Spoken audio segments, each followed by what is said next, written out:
Even without consciousness and emotion, chatbots are superior. Philosophical debaters. The title above isn't as extreme as it may at first seem. That's because it isn't a claim that chatbots instantiate consciousness, are artificial persons, have a point of view, can write brilliant poetry, etc. Some AI entities can indeed be said to have minds. More relevantly, consciousness, personhood, emotion, etc. simply aren't required when it specifically comes to having a philosophical or political debate with a chatbot.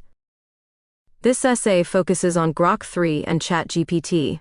Thus, such debates are often superior to those which users have with human persons. A Medium writer responded to my essay, Spock, Grok, and AI, Logic and Emotion. He seemed to think that I believe that Grok 3 is just like me, at least when it comes to what he called our meeting of minds. He also believes that I've been hoodwinked into believing that Grok 3 has a point of view in exactly the same way in which a human person has a point of view.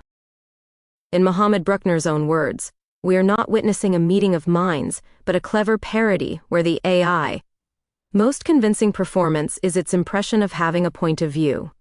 Firstly, a mind isn't a natural kind. Arguably, the word mind isn't a scientific term either. Thus, the easy use of the word mind above is problematic. For a start, who says that AI entities haven't got minds? Is it that they don't have minds simply because that aren't human persons? Because they're non-biological? Or because they don't instantiate consciousness and emotion? If we return to Mohammed Bruckner's position, why does it matter if Grok 3 has a genuine point of view, or any point of view at all? One can still gain much from a debate or conversation with Grok 3 without believing that it's a meeting of minds. In addition, users certainly don't need to believe Grok 3 instantiates consciousness. None of those beliefs are required to gain much from such conversations. Sure, Grok 3 doesn't have a human-like point of view. It expresses opinions, many opinions. So perhaps that's not the same as having a point of view. Of course, we can take this further and even question my use of the words express opinions. But, here again, genuine that is human or human-like opinions may not be required. When it comes to using Grok 3, even when it comes to philosophical debates, Bruckner extends his position on my self-delusion in the following poetic and rhetorical passage. The entire exchange is less a dialogue and more a hall of mirrors, reflecting our own desire to see humanity in the machine, a desire as persistent and as often disappointed as a Vulcan's raised eyebrow. Isn't the opposite the case? Don't most people, or just many people, react negatively against seeing humanity in the machine? After all, one can read countless people telling us that AI entities don't have minds, that they can't think, and that everything they say is a result of programming. In any case, a desire to see humanity in the machine isn't at all necessary. One can be fully aware of the nature of chatbots and still have a dialogue. That said, it may still be productive, entertaining, or even satisfying to suspend disbelief for short periods in such conversations. However, this is only equivalent to watching a movie or reading a work of fiction. Now let's tackle the words and positions of S. Issouf Siddiq, ChatGPT and novel ideas. Siddiq outlines the current situation in the following. ChatGPT has already become one of the hottest tools of the day. People use it to code, write, brainstorm, and even make daily decisions. It may sound clever and practical, but several questions arise. Can it ever be really original? He then answers his own question. No is the easy answer, at least in the sense that human beings are. ChatGPT is not a generator of novel ideas. It operates based on the ability to identify patterns in the data. The problematic phrase in all the above is in the sense that human beings are. This is almost a demand that in order for ChatGPT to be original, it must literally replicate human persons. Thus, no alien could ever be original. Yet the same kind of argument goes for pain. Someone may ask, can animals really feel pain? He may answer his own question thus, no, not in the sense that human beings do. Similarly, can a machine really play tennis? No, not in the sense or way that human beings do. Basically, only human persons can do things and feel things the way human persons do things and feel things. That's because in order for other entities to do so, then they'd need to actually be human persons. In the long quote above, we also have the words, ChatGPT is not a generator of novel ideas.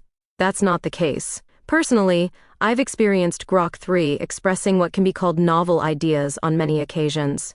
In fact, because of its vast database and the way it's programmed, Grok 3 is more, not less, likely to do so than human persons.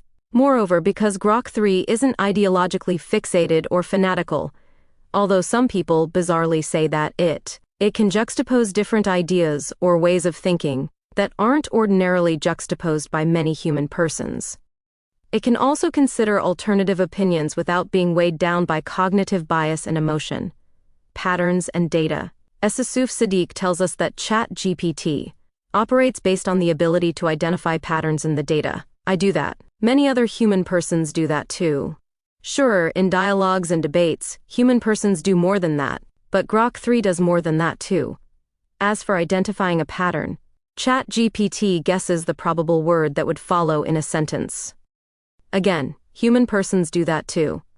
In a similar vein, Siddiq says that what ChatGPT does is a form of remixing, prior knowledge, not something that has been born of a free-thinking process. Yet again, isn't that what human persons do? In fact, in a vague sense, it's certainly the case that they do remix prior knowledge. Siddiq also states that ChatGPT is bound by training data. Aren't human persons too? This is getting a little repetitive. At least in debates, human persons are at least partially bound by data, even by training data. Chatbots' ability to debate is the prime subject of this essay.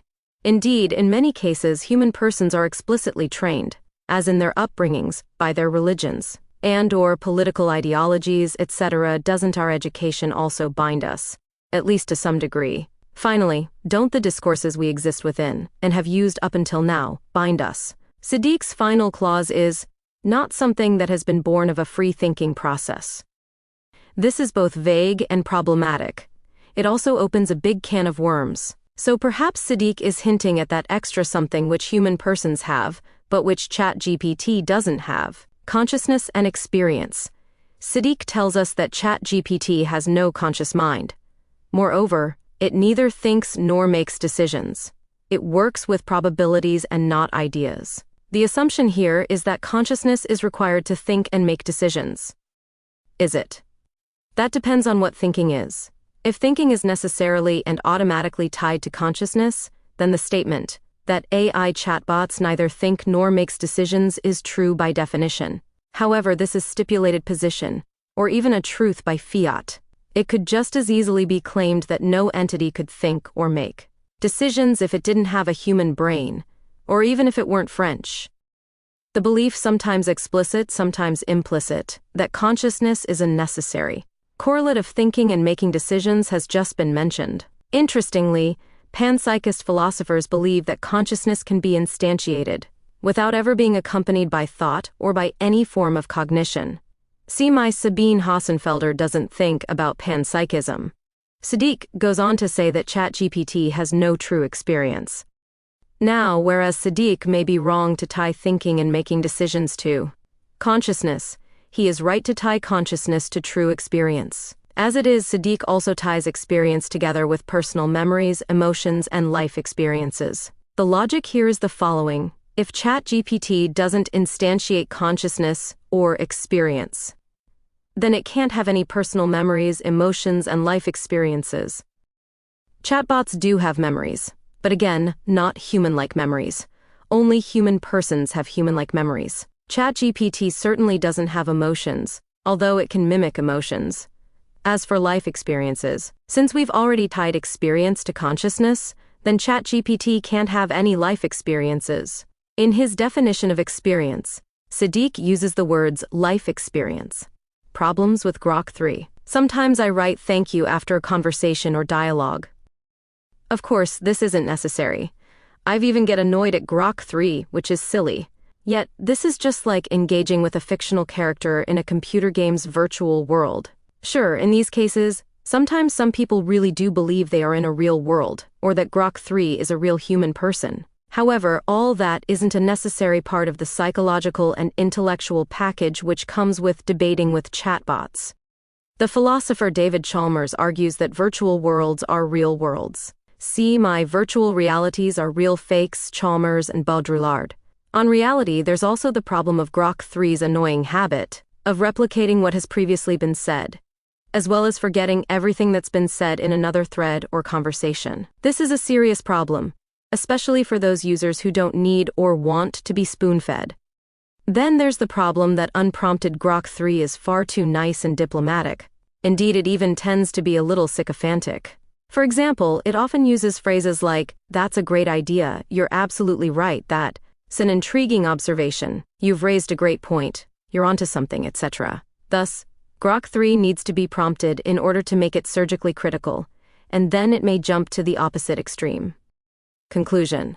Sadiq finished off by telling his readers that they shouldn't use ChatGPT to write and define the final product.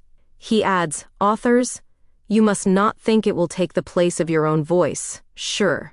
But that's more about plagiarism than it is about ChatGPT's originality, creativity, thinking, etc., to state the obvious.